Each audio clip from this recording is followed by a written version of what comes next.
There's definitely been some growing pains with cash flow the past 2 years. This is probably going to make you sick. We've been using lines of credit and credit cards and stuff like that to allow us to grow to where we needed to grow. We ran some numbers. In the past year, we've spent over $260,000 on interest payments alone.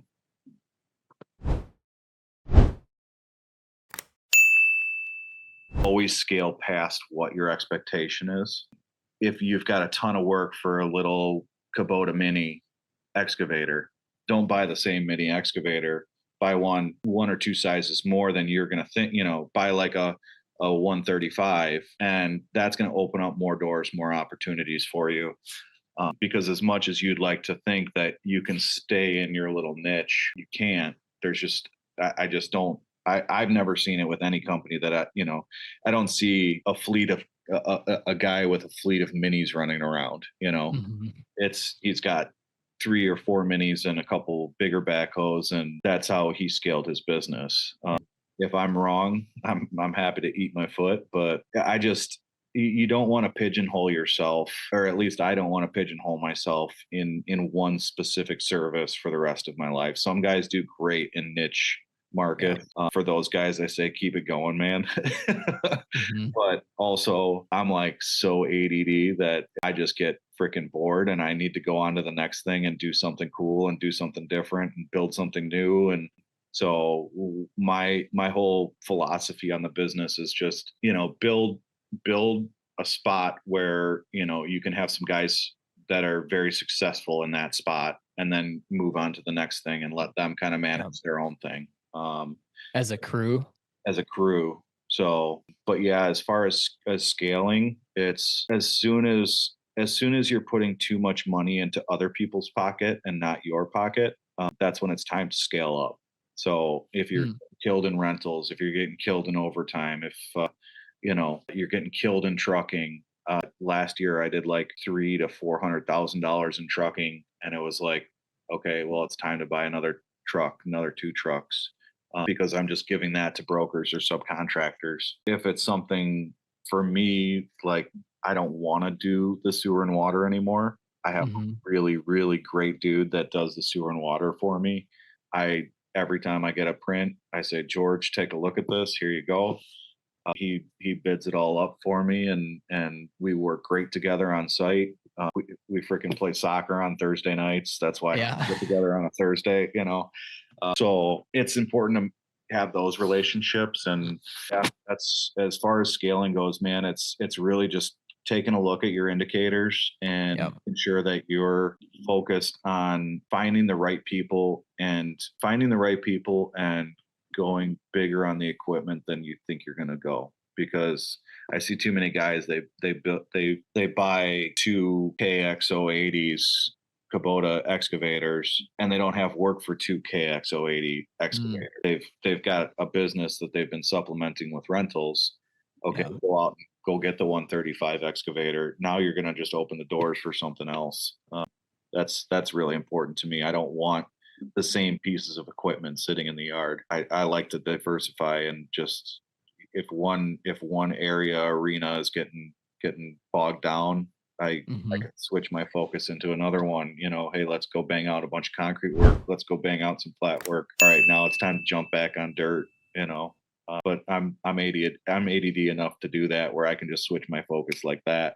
Yeah. Well, and in this day and age too, I mean, with rentals, you can, if you have an opportunity to to get on a job with a bigger machine, you can. And then, like you mentioned too, your rule of thumb is if you're going to rent it for 4 months out of the year, you should look at buying. And so, yes, you're going to lose a bit of your margin renting, but it's also many times a short term Yeah.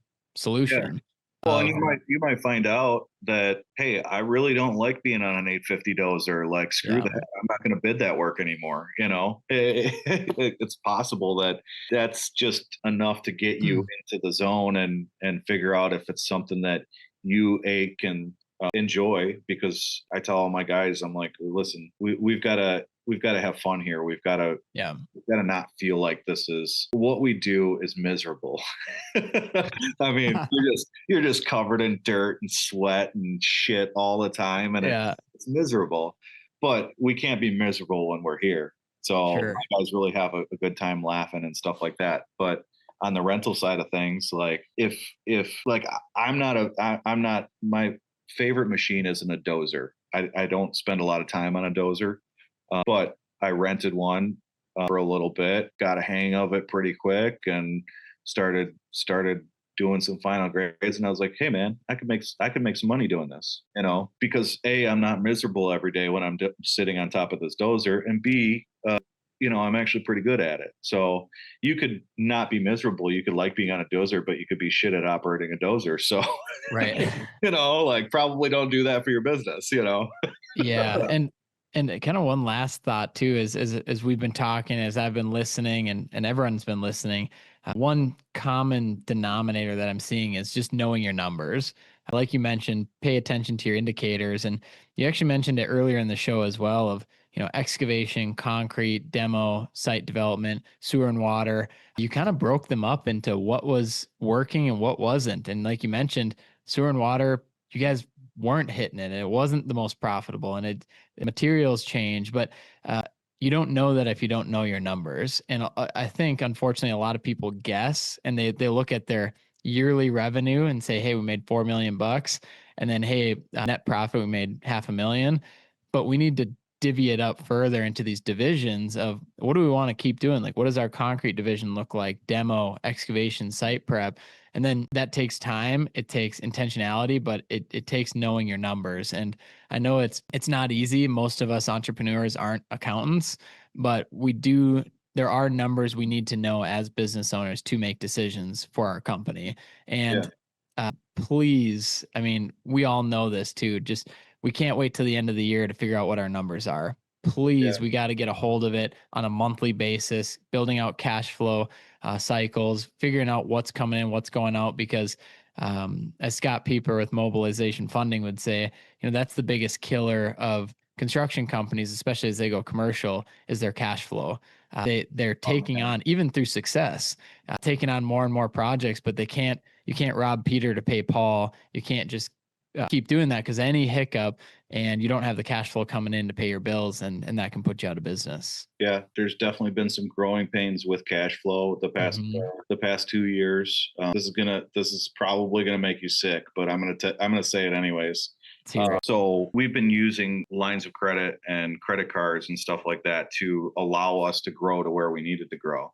Hmm. We ran some numbers. In the past year, we've spent over $260,000 on interest payments alone. I know. I know. It's brutal. So we went through a huge growth cycle. We bought a Oh Ford my gosh. package. We bought some more trucks, some excavators, stuff like that. And now Roger and I have sat down and been like, okay, now it's time to just eat all this debt and just get rid of it.